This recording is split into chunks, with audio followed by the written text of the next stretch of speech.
Hi news വീട്ടിലേക്ക് എല്ലാവർക്കും സ്വാഗതം. ആദ്യമായിട്ട് ചാനൽ സബ്സ്ക്രൈബ് ചെയ്യാൻ മറക്കല്ലേ.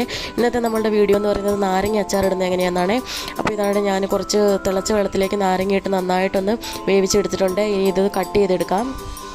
ഇതിലേക്ക് ഒരു 3 ടീസ്പൂണോളം ഉപ്പിട്ട് കൊടുക്കുന്നുണ്ട്. എന്നിട്ട് നന്നായിട്ട് മിക്സ് ചെയ്ത് കൊടുക്കുന്നുണ്ട്. ഇനി ഒരു പാത്രത്തിലേക്ക് കുറച്ച് ഉലുവ ഇട്ട് കൊടുക്കുന്നുണ്ട്. ഉലുവ നന്നായിട്ടൊന്ന് വറുത്തെടുക്കുന്നുണ്ട്. ഇനി ഇതിലേക്ക് കുറച്ച് കടുക് കൂടി ഇട്ട് കൊടുത്ത് നന്നായിട്ട് വറുത്തെടുക്കുന്നുണ്ട്. ഇനി ഉലുവയും കടുകും നന്നായിട്ടൊന്ന് മിക്സിയിൽ പൊടിച്ചെടുക്കാം. ഒരു പാത്രത്തിലേക്ക് കുറച്ച് വെളിച്ചെണ്ണ ഒഴിച്ചു കൊടുത്തിട്ടുണ്ട്. ഇതിനകത്തേക്ക് കുറച്ച് വെളുത്തുള്ളി അരിഞ്ഞതും ഇഞ്ചി അരിഞ്ഞതും കറിവേപ്പില ഇട്ട് കൊടുക്കുന്നുണ്ട്. ഇതിലേക്ക് 2 ടീസ്പൂൺ അച്ചാർ പൊടിയും 2 ടീസ്പൂൺ മുളക് പൊടിയും കൂടി ചേർത്ത് കൊടുക്കുന്നുണ്ട്.